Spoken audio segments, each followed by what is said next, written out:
Doctor Saiban Aladdin, স্বপ্নের শেষ। DJ Aladdin, শখের শুরু। তীর তীর করে কাঁপছে গাছের পাতা, সনসনে হাওয়া গায়ে ঝাপটা দিয়ে বোঝাচ্ছে বৃষ্টি আসন্ন।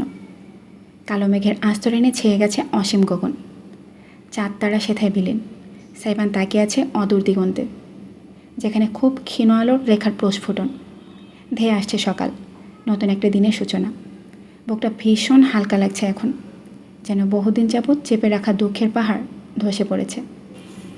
বারান্দার প্রবেশপথে দরজার সাথে হেলান দিয়ে নিঃশব্দে দাঁড়িয়ে ইরাম, দৃষ্টিশূন্য। চেয়ে আছে সাইবানের অবয়বে, যে এক জাগ্রত ধ্রুপতারা। অসভ্য ছেলে মাস্তান বড়লোকের বিগ্রানো বাচ্চা সারাদিন নেচে কুদে বেড়ায়, মানুষের মনোরঞ্জন করে, নর্তকগিরির পয়সা, বেলাজ বেহায়া। সাইবানের কণ্ঠস্বর ধ্বনিত হলো বড্ড নরমতা। মানুষ এখনও আমাকে হাজার নামে ডাকে, কিন্তু বিশ্বাস করুন, এখন আর আগের মতন গায়ে লাগে না। যতদিন মানুষের কথা গায়ে লাগিয়েছিলাম ততদিন কষ্টে ছিলাম।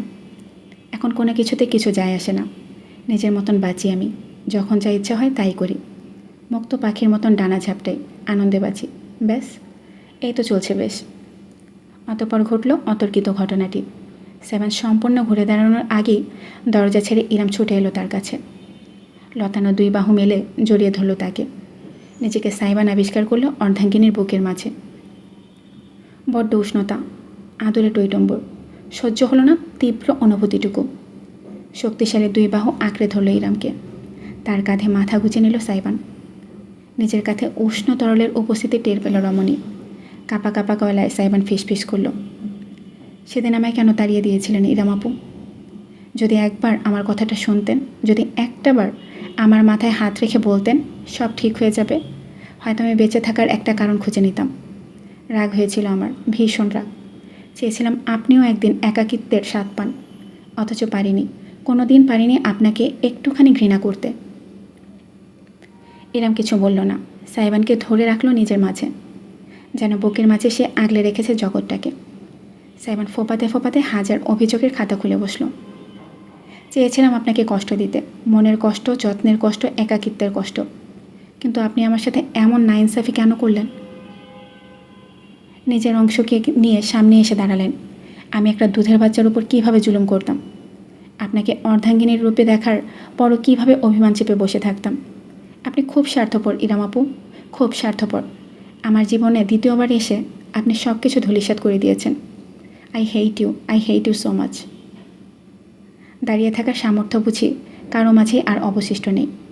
বারান্দার মেঝেতেই বসে পড়ল দুজন। তবুও আলিঙ্গন ছাড়ল না। পোষা প্রাণী যেমন তার মালিকের কোলে আদর খোঁজে, তেমন করে সাইবান ইরামের সঙ্গে লেপ্টে রইল। মুখে অভিযোগের ফুলঝুরি, অথচ স্বভাবে বৈপরীত্য। ইরাম তাই এত কষ্টের মাঝেও না হেসে পারল না।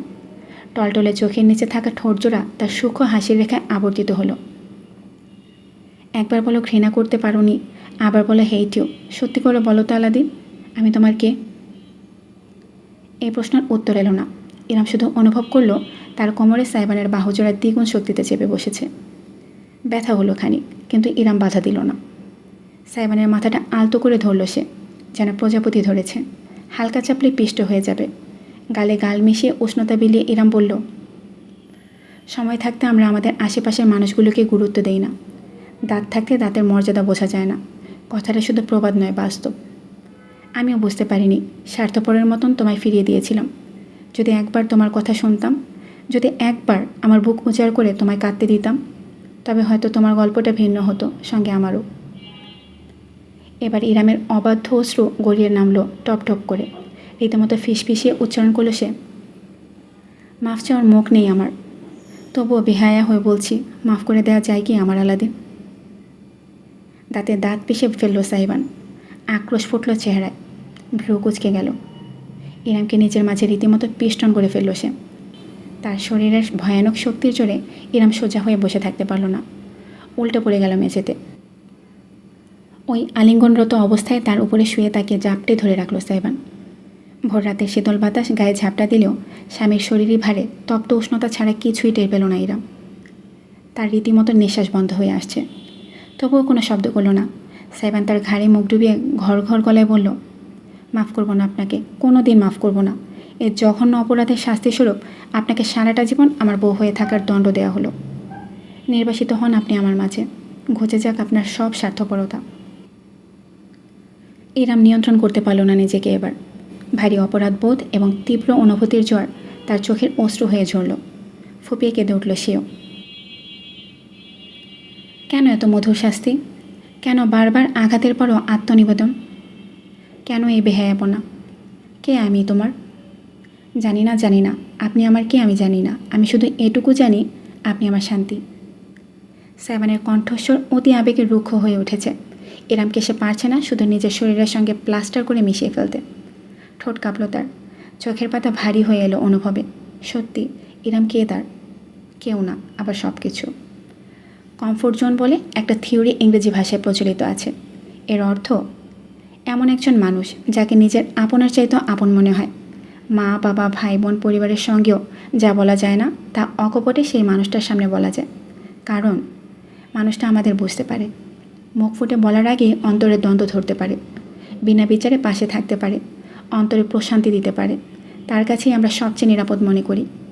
রক্তর সম্পর্কও মাঝে মাঝে যে নিরাপত্তা দিতে পারে না, সেই মানুষটা আমাদের সেটাই দেয়, আত্মার চাহিদা নিবারণ করে।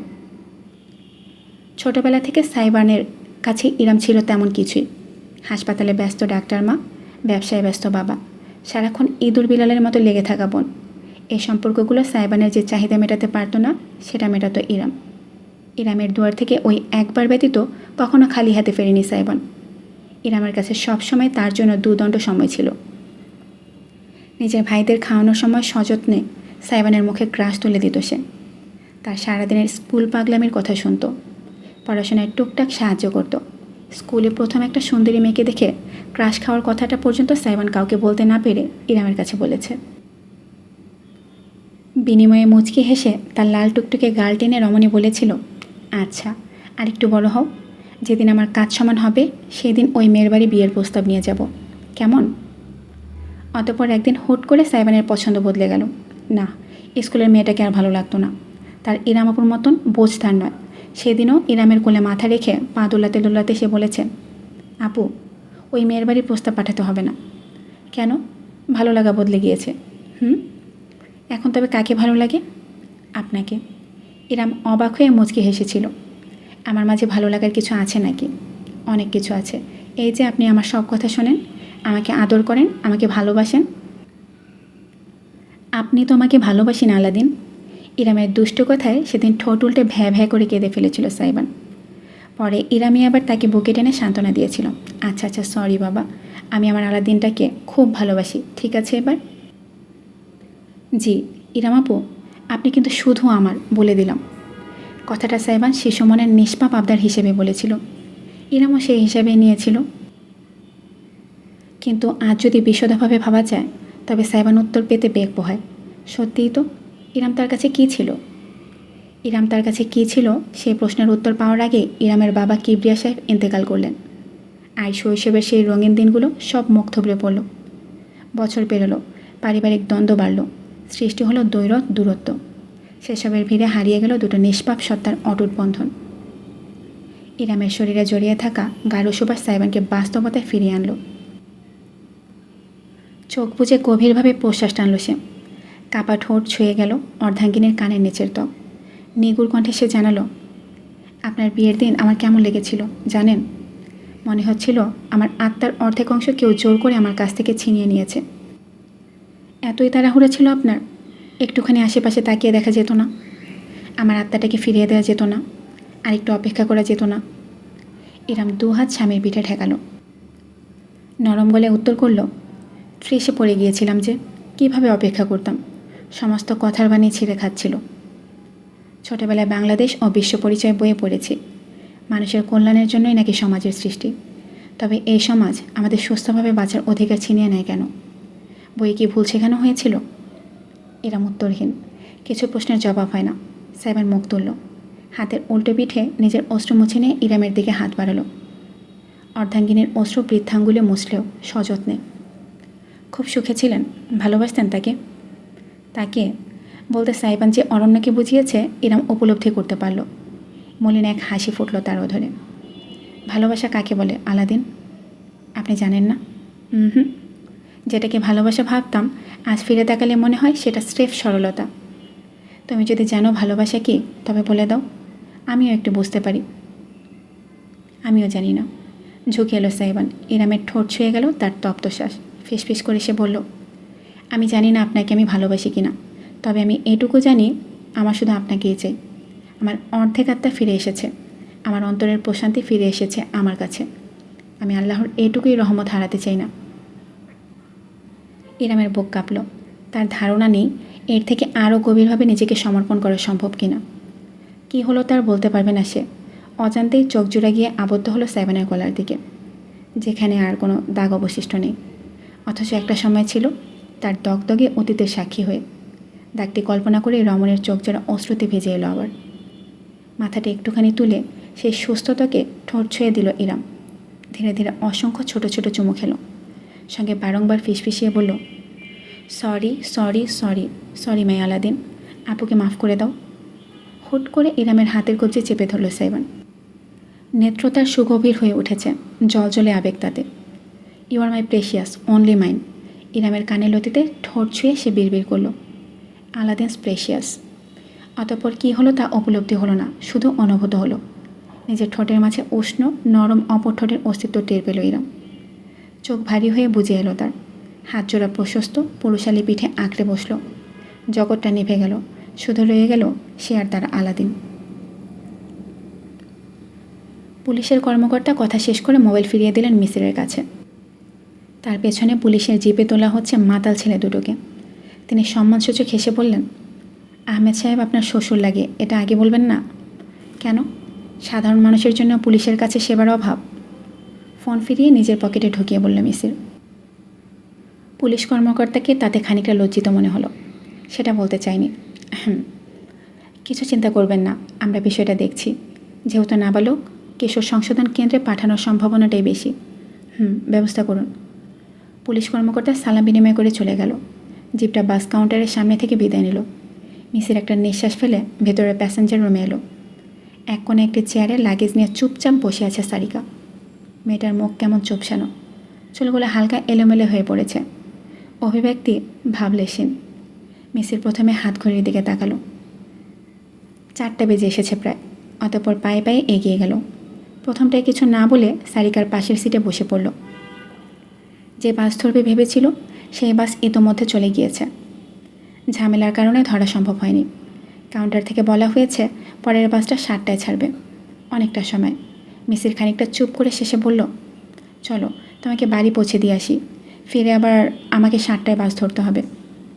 সারিকা স্বামীর দিকে না তাকিয়ে জবাব দিল, 2টো টিকিট কাটো, আমি যাব তোমার সাথে। মিসির কপালে আঙ্গুল চালালো। এই মেয়ে দেখছে নাছোড়বান্ধা হয়ে গিয়েছে আজ।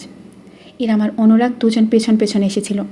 রাত বেশি বেড়ে যাওয়ায় আগেই তাদের আবার ফেরত পাঠিয়েছে মিসির। সারিকাকে পাঠাতে পারেনি, পুলিশও আসছিল। সব মিলিয়ে বিচ্ছিরি কয়েক ঘন্টা কেটেছে তার। ক্লান্ত শরীরে আর তর্ক করতে ইচ্ছে হয়নি। সিটে এলিয়ে বসে রইল সে। মাথাটা ঠেকালো পিছনের থামে। চোখ বুজে রইল নিঃশব্দে। সারিকাও বিশেষ কিছু তাকে বলল না। ওই একই ভঙ্গিতে চুপচাপ বসে রইল। বেশ কিছুক্ষণ বাদে মিসির আপনা থেকে উঠে গেল। সারিকা আর চোখে দেখলো কাউন্টারের কাছে গিয়ে ম্যানেজারের সাথে কী যেন বলল সে। এরপরই ফিরে এলো। একজন কর্মী এসে তাদের লাগেজগুলো নিয়ে একটা নিরাপদ রুমে গিয়ে রাখলো। মিসির এক হাত বাড়িয়ে সারিকার কবজি ধরে হাতে টেনে বলল, চলো। কোথায়? অবাক হয়ে জিজ্ঞেস করলো সারিকা, তবে উত্তর এলো না। অজ্ঞতা স্বামীর হাত ধরে বাইরে এলো সে। চারপাশে খুব ক্ষীণভাবে ভোরের আলো ফুটতে শুরু করেছে। দোকানপাট বন্ধ, মানুষ নেই বললেই চলে। হেঁটে হেঁটে তারা দুজন বেশ খানিকটা সামনে যেতেই একটা খোলা দোকান চোখে পড়ল। টিমটিমে হলুদে বাল্ব জ্বলছে, কয়েক সারি বেঞ্চ আর টেবিল পাতা। সেখানে হাতে গোনা 4-5 জনকে চোখে পড়েছে। অন্যান্য বাসের যাত্রী। মিসির সারিকাকে নিয়ে ভেতরে ঢুকে একটা টেবিল দখল করে বসলো। বছর দশকের উদাম শরীরের একটা ছেলে এসে জিজ্ঞেস করলো, কী খাইবেন স্যার? ভাত আছে? মিসিরের প্রশ্নে ছেলেটা মাথা দোলালো। এইমাত্র নতুন ব্যাচ রান্না হয়েছে। ঠিক আছে, 2 প্লেট ভাত, ডিম ভাজি আর আলু ভর্তা দিও। মুরগির গোস্ত আছে, বাসি না, রাইতার রান্না করা। 1 বাটি দিও তাহলে। সম্ভব হলে লেবু আর শুকনো মরিচও দিও 2টো। আচ্ছা। অর্ডার নিয়ে হেলে দুলে ছেলেটা চলে গেল। সারিকা ড্যাব ড্যাব করে চেয়ে রইল। সে দুপুরে খাওয়া হয়েছে, জন্মদিন উপলক্ষে রান্নাবান্না হয়েছিল। এরপর একদানাও পেটে পড়েনি। মেসির খাবার অর্ডার করার পরেই টের পেল সে প্রচণ্ড ক্ষুধা পেয়েছিল। খাবার এসে গেল কিছুক্ষণের মধ্যে। বাস কাউন্টারের কাছাকাছি দোকানটা চালায় এক মধ্যবয়সী মহিলা, নিজেই রান্না করে। রাত থেকে খোলা থাকে মূলত বাসের যাত্রীদের জন্যই। ব্যবসা মোটামুটি ভালোই, সঙ্গে রান্নাও। হাত ধুয়ে খাবার খেয়ে সারিকা খুব তৃপ্তি পেল। বিশেষ করে মুরগির গাঢ় ঝোলটা দারুণ। নিজের আঙুল চাটতে চাটতে সে অজান্তেই বলে বসল, রান্না দারুণ না? মিসির চামচ দিয়ে খাচ্ছে। ছেলেগুলোর সঙ্গে ঝামেলার সময় তার হাত খানিকটা ক্ষত হয়েছে। সারিকা নিজেই ওষুধ লাগিয়ে দিয়েছিল। এখন সেখানে পাতলা একটা ওয়ান টাইম ব্যান্ডেজ। বেশি ব্যথা হচ্ছে? সারিকা শুধালো। না। সংক্ষিপ্ত জবাব মিসিরের। কথা বলছে যেন একেবারে গুনে গুনে, অস্বাভাবিক নয়। মনে মনে অপরাধবোধ অনুভব করলো সারিকা, কিন্তু রাস্তাঘাটে নয়। যা বলার সে বলবে শহরে ফিরে। তাই আপাতত খাওয়ায় মনোযোগ দিল। চুলগুলো খোলা থাকায় বারবার সেসব মুখের সামনে চলে আসছে, আর সারিকা ঝটকা দিয়ে সরাচ্ছে। মিসির কিছুক্ষণ নিঃশব্দে স্ত্রীর কাণ্ডকারখানা দেখল। তারপর চামচ রেখে দুহাত এগিয়ে দিল। সারিকা মুখে খাবার তুলতে তুলতে থেমে গেল। মিসির আঙ্গুল চালিয়ে তার সিল্কি চুলগুলো গোছগাছ করে মাথার পেছনে নিয়ে সুন্দর করে একটা হাত খোপা বেঁধে দিল। অতঃপর কিছুই হয়নি এমন ভঙ্গিতে ফের বসে পড়ে নিজের খাবারে মনোযোগ দিল। অথচ সামান্য এই আবেদনটুকুই খাবার মাথায় উঠে গেছে সারিকার। জলে চোখ মেলে সে তাকিয়ে রইল স্বামীর নির্লিপ্ত মুখের দিকে। পাশের টেবিলে বসা অপর এক দম্পতি তাদের দিকে চেয়ে নিজেদের মাঝে কী যেন ফিসফিস করল। খারাপ কিছু নয়, বরং ভালোই কিছুই। তা তাদের চেহারায় প্রকাশ পেল। সারিকা চোখ ঘুরিয়ে ফেলল। অজান্তেই তার গালজোড়া রেঙে উঠল গোলাপ রঙে। ওপাশ থেকে মিসের স্ত্রীর গালে লালিমা দেখে খানিকের জন্য খেয়ে হারালো। পরক্ষণে একটি কেশে বলল, তাড়াতাড়ি খাও। সারিকা মাথা দোলালো। দৃষ্টি লুকিয়ে মুখে ভাতের গ্রাস তুলল। সেদিনের বিষণ্ণ রাতে সে প্রথমবারের মতন হৃদয় মাঝে শীতলতার বদলে উষ্ণতা অনুভব করল। নাক ডেকে ঘুমে কাঁদা সুগন্ধা। শরীর যেন নয়, একেবারে মমিতার। চাদর পেঁচিয়ে দুইবার টান টান সোজা করে এমনভাবে ঘুমায় যেন পিরামিডের কফিনে ঘুমন্ত রানী ক্লিওপেট্রা। তবে স্বাদের ঘুম তার টিকল না বেশিক্ষণ। দরজায় ধরাম ধরাম শব্দে হুড়মুড় করে লাফিয়ে উঠল সে। রাম রাম অস্ফুট উচ্চারণ করে ভয়ানক আতঙ্কগ্রস্ত হৃদয় সামলে উঠে গেল সে। ঘুমের কারণে চোখ খুলে রাখা দেয়। ওই অবস্থাতেই দরজা খুলল। ওপাশে দাঁড়ানো মানুষটাকে দেখে মনে হলো দুঃস্বপ্ন দেখছে। দণ্ডায়মান সাইবান।